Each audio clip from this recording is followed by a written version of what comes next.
და ჩვენ უკვე შემოგვიერთდება ცოტნე კობერიძე კოალიცია ცვლილებისთვის გირჩი მეტი თავისუფლების წარმომადგენელი ცოტნესთან ძალიან დიდი ხანია უკვე აღარ მქონია ინტერვიუ და მე მგონი მაყურებელსაც მოენატრა და ამიტომ მივესალმები ცოტნე მოგესალმებით მადლობა მობრძანებისთვის და ვინაიდან ნინოსთან ბოლოს ირაკლი რუხაძეზე ვსაუბრობდით და სანქციების შიშზე ბიძინა ივანიშვილის თუ მისი გარემოცვის მხრიდან და უფრო ზუსტად აი ამ რეჟიმის ვინც ყვებავს იმ ადამიანების შიშებზე, იმიტომ რომ მათაც ემუქრება ძალიან მალე სანქციები. თქვენ რა გითხრათ ირაკლი რუხაძის გუშინდელმა 2 საათიანმა თუ უფრო მეტი დროის ინტერვიუ? ზოგადად თავარი მე რაც დამრჩა, არის ქართულოცნების ის ფილოსოფია, რომ მათ გადაწყვიტეს უკრაინაში ომის დაწყების შემდეგ, რომ ფსონი დაიდო რუსეთზე. მათ ფსონი აქვს უბრალოდ დადებული რუსეთზე,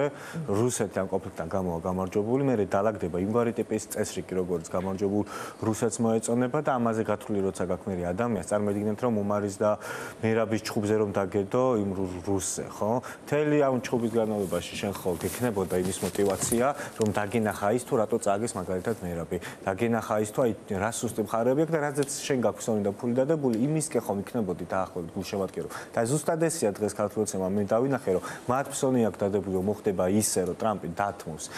ინტერესებს რომ რაღაცა რუსეთი თავის ინტერესებს გაიტანს და აი მერე ხომ იქნება ჩვენი პოლიტიკა თურმე მართალი და ისინი ხედავენ რომ მათი პოლიტიკის ერთადერთი სიმართლე იგრძევს თუ გაიმარჯვა რაღაც რუსეთმა და როცა შენი ქვეყნის ხელისუფალი რომლის ტერიც არის რუსეთი სგავ სიტუაციაში ფსონს დევს პირველ რიგში მტრის გამარჯვებაზე ეს არის ჩემთვის ასეთ ამორალური და შემდეგ ყველაფერი მათი ქმედება ამოდის აქედან და მეორე ნაწილი რაც დაგვრჩა რომ ყველაფერი რასაც საზღვრებს აკეთებენ ამის კიდე არგუმენტად ის დღემდე გონია თვალიდური რომ ნაციონალურ მოძრაობას ებსა ადამიანმა გითხრა რომ თელის რესურსი რომელიც ასხავს წამგებიან ბიზნესში რა დისკომფორტსაც იწევს თუმე რა მორალურობის გადალახვაც იქ ხდება რომ კი ზოგჯერ იმედი ვიღაცას არ აშუქებს და ტენდენციური და თვითონაც კი ეთაკლება ხომ ხშირად ყურება იმიტომ რომ უყურე იხელა პოლარიზაციას ვახდენთ რომ ეს საზოგადოება არის ცუდი ანუ და ამ პოლარიზაციის ნაწილი მე ვარო აბა ცხადი იქ და ხარ იმიტომ რომ ნაციონალური მოძრაობა ანუ დღემდე ეს აქვს ხდები ანუ აქ არის გაჭედილები და აქ არის თელი მათი ამორალობა და მათი დიდი ტყუილი რომ თუ ესე ადარდეს მაგის გამო ადარს ამან წავიდეს რავი თავის გადაცემაში რატო დაყავს ყოფილი ნაციონალური მოძრაობის წევრები დეპუტატები რომელიც ახლა ქოცი დეპუტატები არიან რატო დაყავთ ჰარტოქი მოუწყოთ თუ დაყავთ და კარგად გამიწურონ ერთი ისინი რატო არ კითხულობს ეს და თვითონ რომ ამ ადამიანს რომ ამოვირო მე პოლიტიკურად ჩემ ამიწურებს რომ და რაღაცნაირად ამიჭირესო და ის მოსამართლეები ვინც იყვნენ დღეს რომ ეს მოსამართლეები არიან მიიწიოს ამ იმედში ხართოქი მოუწყოს რატო ადამიანი რატო გამოუბადიურეთ ესე რომ დღემდე აქვს ხო ეს გამოყოლილი ხო ეს წენა რატო არ კითხულობს რომ მის გუნდში არიან ადამიანები 2012 წელს როცა ეს იბრძოდა მაშინ აფინანსებდა მოძრაობას ფექაუდი შარია მაგალითად რამოდენიმე ათასი ლარი ეს კითხვები არ გააჩენს ისამდე ხოდი ეს არის სრული ტყუილი რომ რაღაცა კონკრეტული პარტიის გამო რაღაცა ამ პროპაგანდას ასაცლებენ და კაი რომც დაიჯერო მაგაზე დიდი პრობლემა რა არის რომ შენ თვითონ აღიარებ რომ შენს ქვეყანაში უქმენი პრობლემა თვითონ აღიარებ ხო არ მოგწეს არსებული სიტუაცია მას შენი როლი გაქვს ეს იმიტომ რომ შენ ნაწყენი ხარ გაბრაზებული ხარ ნაციონალურ მოძრაობაზე და ან მას იმდენად აფასე რომ მისი მოსვლის ესეთი შიში გაქვს და არც ოპოზიციურად გაწყობილ ადამიანებში ეგეთის არ არსებობს რაღაც ნაციონალურ მოძრაობა მოვა მაგ პარტიად ეგეთი ხედვა არ არსებობს მათ შორის დარწმუნებული რომ თვითონ მაგ პარტიის შიგნითაც და ბედნიერი უნდა უყურებდე მაგ პარტიაში ხარ რომ ფიქრობდე რომ ეხლა თუ თავარი პროპაგანდისტული მანქანა შენ თავად გასაკეთებს ესე იგი სადამდეა მისული ამბავი და სამწუხარო იყო ხო კი და რა ნახეთ რომ პროპაგანდა იყო მომზადებული ყველაფრისთვის რომ კატასტროფი გაქცეს რაც მათთვის პრობლემა იყო ალბათ უფრო მეტად ასეთ სექსუალურ უმცირესობად მიმართებაში და შულთან დაკავშირებით კითხვა დაუსვეს მანდ იყო რასაც ყველაზე მეტად მიხვდა რომ იმედის მაყურებელს რომელსაც აყურებინოს მათთვის ის არ იქნებოდა იქ სასიამოვნო კაცი იმიტომ რომ თვითონ ახდენს ისეთი ტიპის პროპაგანდას სადაც რა მისი ოჯახის წევრები იმ პროპაგანდას თვითონ აწარმოებს რა არიან რაღაცნაირად მტრები რაღაც ქრისტიანობის და ამისათვის თვითონ საუბრობს. ხო რა კი გონი და კიდე ერთხელ დაადასტურეს მე მგონი ცოტნე ისიც რომ მხოლოდ საკუთარი ინტერესიდან გამომდინარე ხედავენ მთელ ქვეყანას, მთლიანად ქვეყნის პერსპექტივას და მხოლოდ მათთვის ანუ აი ეს რაზეც თქვენ ახსენეთ მაგალითად რომ ნაციონალური მოძრაობის წარმომადგენლები ვინც იყვნენ ადრე და ახლა გადაიქცნენ უკვე ქართული ოცნების რეჟიმის მსახურებად, იმიტომ აღარ არის პრობლემა არც რუხაძისთვის და არც ბიძინა ივანიშვილისთვის და პირიქით რომ მათ ფულს და მათ შემოსავლებს და თუნდაც მათი რაღაცა კაპიტალის უსაფრთხოებას ეს ადამიანები არ ემუქრებიან და ხო პირიქით იყენებენ სათავისოდ და ამიტომ როცა თვითონ კარგად არიან, როცა თვითონ მეტ ფულს აკეთებენ და ამ ფულს არ ემუქრება არანაირი საფრთხე, მათ შორის რუსეთთან, იმიტომ არიან ესე შეხმატკბილებულები, ხო, მაშინ მთელი ქვეყანა რა ვიცი, ადამიანი როგორ არ შეწუხდა იმ მოსამართლეების ქეიფით და ღრეობით, რომელმაც იმდენი პოლიტპატიმარი შექმნა, რაზეც თვითონ ქართულ ეთნებას აუბრა და მოსვლამდე. სულ ამასობა, ის პოლიტპატიმარი, რომლის გამოშვებითაც ამდენს ამაყობენ. ციური მანანა ხო არ არის, უცბად უიციდან პოლიტპატიმარი გაცდეს. მაგას ხო პირველ რიგში თავარი დამნაშავე, მაგაში ხო მოსამართლე არის.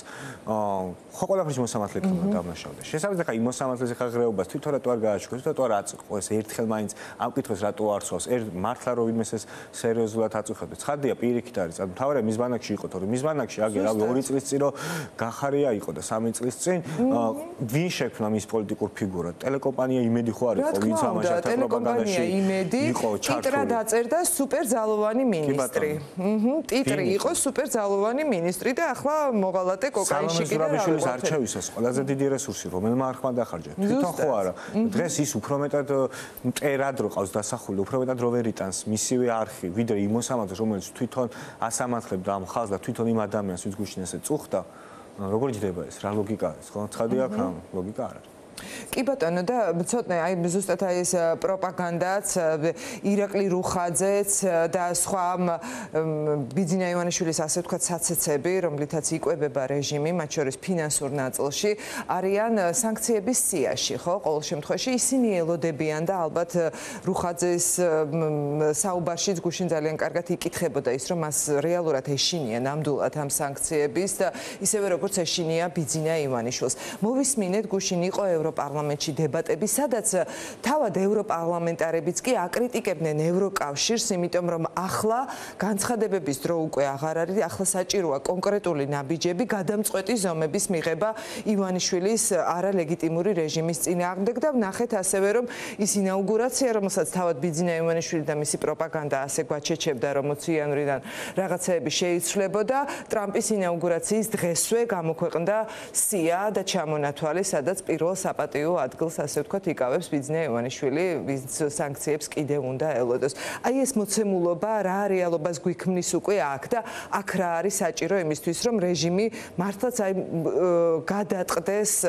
იმაზე მალე, ვიდრე რაღაც თავად ბიძინა ივანიშვილს წარმოუდგენია. სანქციები რომ მათთვის პრობლემა არის, რუხაძის საუბარს ეთყობოდა სანქციოლოგი ყოფილა ადამიანი, იმდენად ეს თემა ადარდეს შესწავლია თან დასაქცირებული ყოფილა უკრაინაში, ხომ მე გუში გავიკე რო უყურებდი. ეგრე შესწავლია და საერთოდ მე ხვდები რომ ეს თუ საერთოდ ალიბია, რასაც ეხა აკეთებს, მისი ეს მოძრაობები, ვითომ შეხვედრაზე რო იყო და კობახიძის შენიშვნა მივეცი რომ ეს ჭეღი არ მომეწონა ეს ბოლო განცხადება თავიდან ისაუბრა საერთოდ რომ მივიდა რადიო თავისუფლებაზე და ესე პოდკასტის ნაწილით ესე ისაუბრა, ხო ეს არის ჩოლებრივი ალიბი, რომ მან ესმისო სანქციები არ მოწონს, ხო და ამის გამო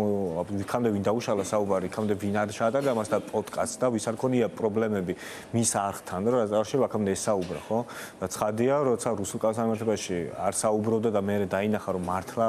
გაჩნდა ეს სანქციები ყველაზე მეტად და ეგრე კარგად არავის არ აუხსნია სანქციები რა პრობლემატური არის არც ერთ ოპოზიციონერ თვითონ როგორც დაიწყო ამაზე საუბარი და ესე ადამიანი არ ჩაეძიების საკითხს თუ არ მიხვდები რომ შენ პირადად არ შეგეხება და არ გატკენს და შესაბამისად კი ეს უნდა მივიღოთ მაგ მესიჯად ბიძინასაც ტკივა როგორ ფიქრობ ცოტნე ბიძინავის ბოლო ეთერიც ხო ესეთი რაც მაგდანიკაშვილ რაც ქონდა არჩევნებამდე თავის თავარი ეთერი რაც იყო იქ რაც გავიგეთ რომ ყველაზე დიდი წყენა რაზეც აგრაზეს გაურკვევლობა აქვს ეგ იყო მისი მილიონები რომელთა მიმართებაში შეექმნა პრობლემა და მას ისედაც დასანქცირებულად თვლიდა და ზუსტად მაგის მერე გავიჩნდა ის პარანოია რომ ყველა და ყველაფერი მას ებრძვის და შესაბამისად შენთვის დასანქცირება ასეთ ნაწილს რომ თელი სოფლიო შენ გეომება და აქ გაქტვენი გადართული ცხადია მის პარანოის მკვლევი იქნება დასანქცირება ხო კობახიძეს ხარ და გავიწყდება იქ რო იყო ფეხბურთის ფედერაციის შეხვედრა და შეკრებაზე და მაშინ რა დასანქცირდა და ველაპარაკე წეღან ბიძინასო ხო იქ ხო რაღაც სხვა რამეა ხო მას ეხება და ბრიტანეთზე დაიწყეს საუბარი და უკვე გასცენ უკვე დაკარგულად ჩათვლილ ფულს. მაგაც ხო არ არის საუბარი, მაგასაც ხო ვეღარ გვეტყვის, რისედაც მეგონა რომ ეგ ისედაც დასანქცირებული იყო და ცხადია ბიზნესაც შეაწუხეს, ხო ბიზნეს ეგ თვითონ ის შეაწუხეს, რომ მისი ფასი ზოგადად ადამიანების თვალში გამოიხატებოდა, რომ ეს არის ადამიანსაც აქ ძალიან ბევრი აქტივი და აქტივის თავი მნიშვნელობა არის, რომ ხა ის ფულსაც ასაუბრე ხომ ეს ფული სხვა ნიშნავს, რაღაც ქეშით დევს და ის ფული ნიშნავს ადამიანის აქტივს, რომელიც ნებისმიერ წამს უნდა გააცოცხლოს და თვითონ ფულის მნიშვნელობაც არის, რომ ის არის ლიკვიდური, ანუ სწრაფად იცვლება ნებისმიერ ნივთში. ხა ეგეთი ტიპის შეზღუდვები რო გაქვს, ხადია სხვანაირად ფიქრობ, თან ადამიანი რომელიც თელ ცხოვრება ფიქრს დაუდეს უსაფრთხოებას და როცა ყველაზე უსაფრთხო ნაწილი დედამიწის, როგორც არის თქვა შტატები და ევროკავშირი შენ გასაქციროს, ხადია ეგ შეთვის პრობლემატური იქნება, კი არა, მე რომ მითხრა დღეს რომ ანტარქტიკაზე ვერ ჩახვალო, აგრძალული გაქო. ალბათ ხა არაძოს მე იქარ ჩავიდოდი, მაგრამ აინც შემაწუხეს რომ არსებობს დედამიწაზე რაღაც ადგილი, სადაც არ ჩამესულება. და ხა ეგეთი ადგილი რო არის სამყაროს წამყვანი ქვეყანა და სამყაროს ცენტრი და შენ ამხელა დოლათის მქონე ადამიანი ხარ, რომელიც რისკის ქვეშ შეიძლება ეს დოლათი როდის დაუდგეს და ყველაზე უსაფრთხო გარემოს უნდა ეძებდე ცხოვრებაში და ყველაზე უსაფრთხო სამყაროსთან წტომა გეკარგება. ეგ არ არის ხო თან ერთი ორი წლის ამბავი ვიცით ეხლა ცოტნე რომ გადაადგილების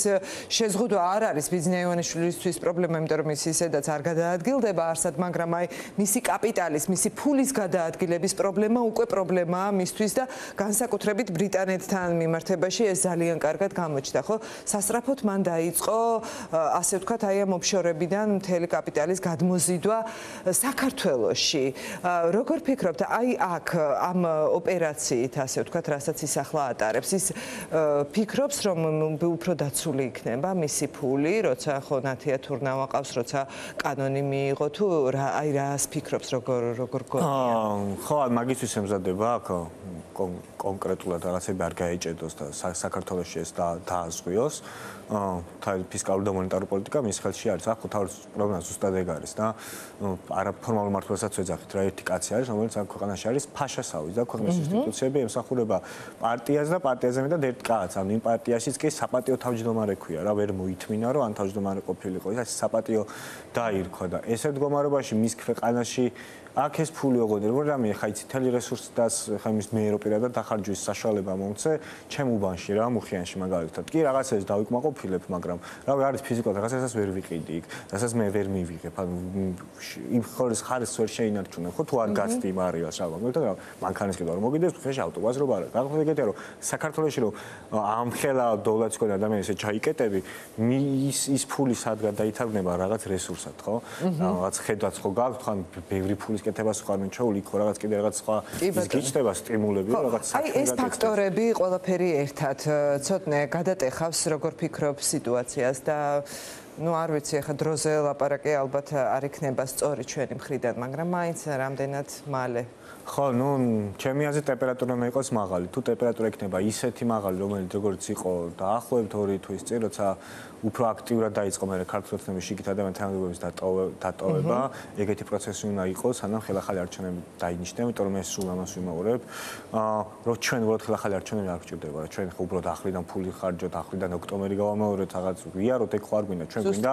რომ გაფორმდეს გამარჯვება და გამარჯვებამდე გჭირდება ის რომ ქართულ ოცნება ვერ იყოს პარტია რომელიც სახელმწიფო რესურსებს ესე იყენებს ხა პოლიციელი რომელიც ჯერ ამ წამს იმისთვის იყენებს ადამიანი ქუჩაში ცემოს ის იმისთვისაც გამოიყენოს რომ არჩევნებზე ხმები მიზიდოს ხო ანუ ეხლა რა სასისტემი და ტიტუშკით აკეთებს ის ხუთთან აგეროზად მოგეჩვენება იმის ფონზე რასაც ეხლა ქუჩაში ანუ ეს რომ ვეღარ გაუვათ ესე შიდა